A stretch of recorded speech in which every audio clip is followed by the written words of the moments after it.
बिस्मिल्लाहिर्रहमानिर्रहीम। उम्मीद है आप सब खैरियत से होंगे। आज का जो हमारा टॉपिक है ओस्टियोपोरोसिस। ओस्टियोपोरोसिस से मुराद ये है कि जब बोन पोर्स की सूरत अख्तियार कर लें, ठीक है, तो इसी प्रोसेस को बोलते हैं osteoporosis. As a result bones की डेंसिटी कम हो जाएगी, थिननेस होते जाएंगे और वीकनेस होती जाएगी। इवन फ्रैक्चर भी हो सकता है, ब्रेक भी हो सकता है। तो इतना हद तक ये नुकसानकार साबित कर सकता है disease. Osteoporosis. In osteoporosis, bone loss calcium and phosphate salts.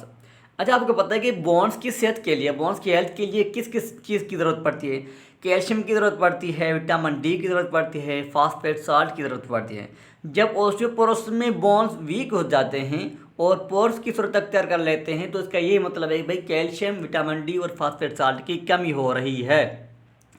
तो ये तमाम से प्रोसेस इनमें होती है। It's a disease process that thins the bones to a point that the bones are not getting strong enough to withstand everyday stress and break the fracture.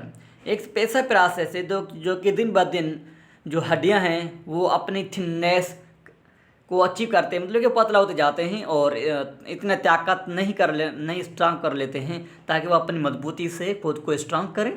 और even fracture भी काज हो सकता है। अच्छा, most common जो कि fracture है osteoporosis में जो देखा गया है, that is the Colles fracture. ठीक, this is the fracture of the lower part distal of the radius at the wrist. अब कोली फ्रैक्चर क्या है कि रिस्ट के जो रेडियस वाला पार्ट है उनका डिस्टल पार्ट फ्रैक्चर हो जाता है। जो this type of fracture is Colles fracture. ये आप गूगल कर लीजिए कि आपको देखने में आ जाए कि कोली फ्रैक्चर की शक्ल क्या है और उसका किस कैसे देखने का मिलता है, क्योंकि पीरियड्स हमने बहुत सारे डिफरेंट टाइप्स ऑफ फ्रैक्चर पढ़ के आए हैं। उनके अलावा और बहुत भी जो कि ऑर्थोपेडिक्स वाले पढ़ते हैं, हमारा लेवल भी बहुत ही कम है, ये जो कि सर्जरी वाले पढ़ते हैं ज़्यादातर। ठीक है। अच्छा, अब हार्मोनल लेवल जो है, हार्मोन्स कैसे रोल प्ले करते हैं कैल्शियम लेवल को इंक्रीज और डिक्रीज करने के लिए। याद रखना कि यहाँ पे जो एक हार्मोन है पैराथायरॉयड ग्लैंड या पैराथायरॉयड हार्मोन, ये क्या करते हैं, ब्लड कैल्शियम को इंक्रीज करते हैं। अभी ब्लड कैल्शियम को इंक्रीज करते हैं, याद रखिए ये कैल्शियम आता कहाँ से है, ये भी तो सोचना है, क्योंकि पैराथायरॉयड हार्मोन इंक्रीज करता है ओस्टियोक्लास्ट की एक्टिविटी को। जैसे ओस्टियोक्लास्ट अपनी एक्टिविटी को बढ़ाएगा तो बोन फ्रैक्चर हो जाएंगे, ठीक है, वो बोन डिस्टर्ब हो जाएंगे, डिजॉर्व हो जाएंगे। जितने वो डिजॉर्व होते जाएंगे तो कैल्शियम रिलीज होगा, वही कैल्शियम जाके ब्लड में इंक्रीज होता है। ठीक है, मतलब ये है कि पैराथायरॉयड हार्मोन जो है बोन्स के ओस्टियोक्लास्ट की एक्टिविटी को बढ़ाता है। अब ओस्टियोक्लास्ट क्या करता है, खुद के बोन को खुद खा लेता है, ठीक इसी हाल से। उनके अलावा small intestine reabsorb calcium and kidney excrete. कहाँ पे एब्जॉर्ब होता है, कैल्शियम स्मॉल इंटेस्टाइन में, और किडनी उनको एक्सक्रीट कर लेता है, एक्सक्रीटिंग इन यूरिन। तो एक और हार्मोन है जिसका नाम है कैल्सीटोन। अब कैल्सीटोन और पैराथायरॉयड हार्मोन दोनों अपोजिट काम करते हैं। जैसे कि पैराथायरॉयड हार्मोन इंक्रीज करता है ओस्टियोक्लास्ट की एक्टिविटी को, तो इसी हाल से कैल्सीटोन कम करता है किसकी एक्टिविटी को, ओस्टियोक्लास्ट की एक्टिविटी को। जिस ओस्टियोक्लास्ट इनहैबिट हो जाएगा तो ओस्टियोब्लास्ट इंक्रीज हो जाएगा। ओस्टियोब्लास्ट क्या करता है, बोन को स्ट्रेंथ दिलाता है, बोन को मजबूत करता है, बोन को कैल्शियम विटामिन डी के साथ जोड़ता है। ठीक है, तो ये हमारे काम का हार्मोन है भाई। अच्छा, उनके अलावा ग्रोथ हार्मोन भी हैं। Stimulates osteoblast to develop to build up bones. ठीक है, ग्रोथ हार्मोन जो कि वो ओस्टियोब्लास्ट को बूस्ट अप करते हैं भाई, धक्का देते हैं भाई, जाओ जाओ बोन को तो बनाओ, कम से कम स्ट्रेंथ तो गेन करें कैंप पे जाने के लिए। अच्छा, उनके अलावा कुछ और हार्मोन भी हैं जैसे सेक्सुअल हार्मोन, एस्ट्रोजन है और टेस्टोस्टेरोन। अच्छा, फीमेल की अगर बात करें तो oestrogen controls the activity of osteoblast and osteoclast by keeping the bone strong, prevent bone resorption by the osteoclast. यह क्या करता है कि भाई ओस्टियोक्लास्ट और ओस्टियोब्लास्ट दोनों को बैलेंस करते हैं। उनके अलावा ओस्टियोक्लास्ट को कंट्रोल में रखते हैं, कहीं बोन को रिजॉर्प्शन तो नहीं करवाता। Oestrogen in a nutshell prevent osteoclast from living too long. अच्छा, एक पॉइंट में अगर बता दें कि स्टेरोजन का काम ये है कि भाई इसको ओस्टियोक्लास्ट की अपने हाथ में रख देता है कि इनको ज़्यादा से ज़्यादा मतलब इनहेबिट करता है ताकि बोन को रिजॉर्व ना करे। कि स्टेरोजन लव ओस्टियोक्लास्ट तो करता है, उनको आपस में मिला के जोड़ता है, और अगर इनको रिलीज करता है ना तो या अगर ओस्टियोक्लास्ट को छोड़ दे तो हो सकता है बोन को वीक करें। इसी वाले से एस्टेरोजन ज़्यादा होगा तो ओस्टियोक्लास्ट इतनी ज़्यादा मजबूती से एस्ट्रोजन के साथ आ जाएगा। टेस्टोस्टेरोन क्या है, this is converted in oestrogen. अब टेस्टोस्टेरोन डायरेक्टली तो काम नहीं कर रहा, लेकिन इनको कन्वर्ट करेंगे एस्ट्रोजन में to keep bone stronger as man as testosterone level decrease, ठीक है, and this puts them at risk for osteoporosis. जैसे इंसान की जो एज बढ़ता जा रहा है तो टेस्टोस्टेरोन डिक्रीज होते जा रहे हैं, टेस्टोस्टेरोन डिक्रीज होगा, एस्ट्रोजन कम होगा तो ऑस्टियोपोरोसिस के चांसेस ज़्यादा हैं। नटशेल में भाई एस्ट्रोजन और टेस्टोस्टेरोन दोनों हेल्प करते हैं ऑस्टियोपोरोसिस को डिक्रीज करने में और ऑस्टियोब्लास्ट की एक्टिविटी को इंक्रीज करने में। जिससे ऑस्टियोब्लास्ट की एक्टिविटी इंक्रीज होगा, बोन गेट्स स्ट्रेंथ। पैथोफिजियोलॉजी कुछ इस तरह है कि the rate of bone resorption accelerates as the rate of bone formation decrease. And balance क्या है कि ऑस्टियोब्लास्ट और ऑस्टियोक्लास्ट आपस में काम करते हैं लेकिन किसी न किसी रेट बैलेंस पे है। लेकिन ऑस्टियोपोरोसिस में क्या है, ऑस्टियोब्लास्ट की एक्टिविटी कम होती जा रही है और ऑस्टियोक्लास्ट की एक्टिविटी ज़्यादा होती जा रही है। द रिजल्ट बोन की रिजॉर्प्शन ज़्यादा है। Decrease bone mass results and bone become porous and brittle. जैसे कि आपको पता है कि अगर इनके मास कम हो रही है, पोरस होता जा रहा है और रिजल्ट ब्रिटल मतलब कि फ्रैगमेंट और फ्रैक्चर के चांस ज़्यादा हैं, ब्रेक के चांस ज़्यादा हैं।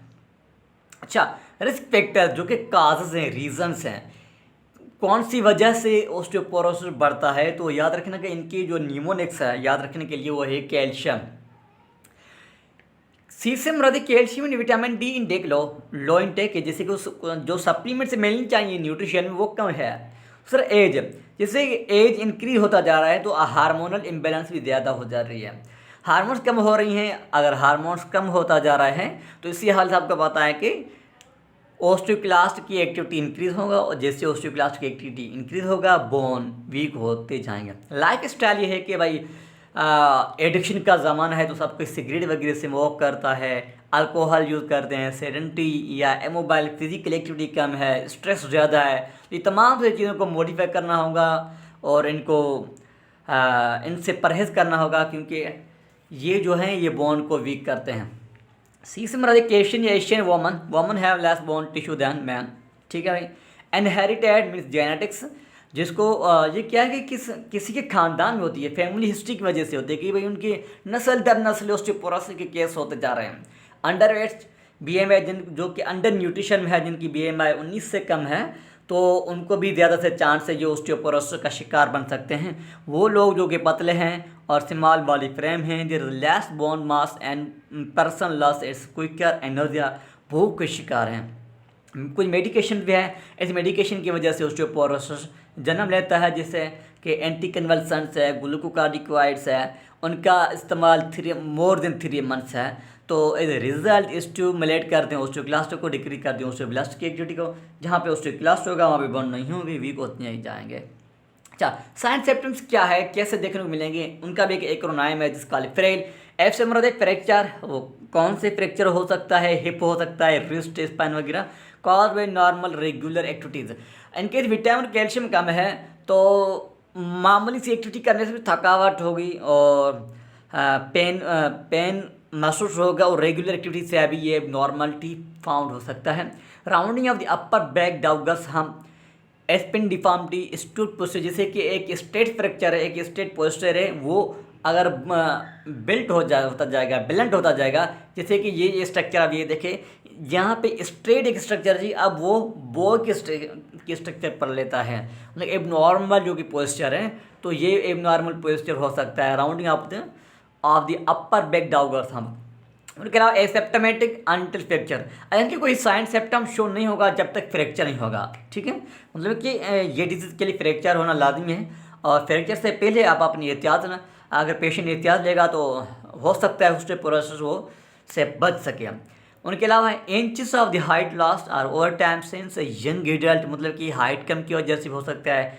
Due to the spinal fracture can be painless, बेज़ाहिरी तो पेन वगैरह नहीं है लेकिन स्पाइनल फ्रैक्चर की वजह से ये ऑस्टियोपोरोसिस रिजल्ट में आ सकता है।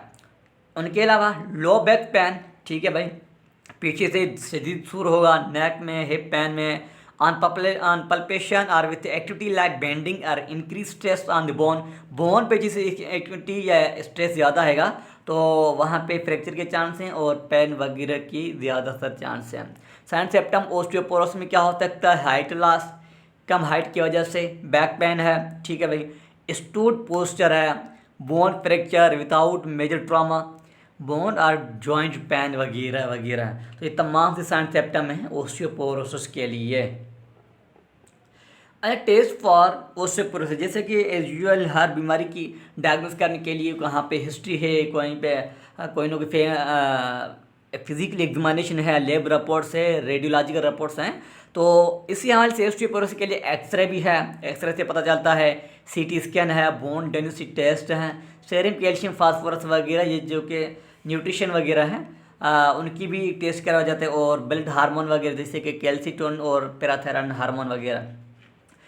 पीटीएच इंक्रीज होगा तो ये मतलब है कि भाई बोन वीक्स हैं, क्योंकि पीटीएच आपको पता है कि ब्लड कैल्शियम लेवल को इंक्रीज करता है, और कौन सा कहाँ से कैल्शियम आता है, ये कैल्शियम आता है बोन से। अच्छा, नर्सिंग इंटरवेंशन फॉर ओस्टियोपोरोसिस एनक्लेस के लिए बाकी पाकिस्तान के लोकल टेस्ट के लिए बहुत ही अहम किरदार अदा करते हैं नर्सिंग इंटरवेंशन, साइंस टीचिंग वगैरह, इनको चंगी तरह पढ़ लीजिएगा।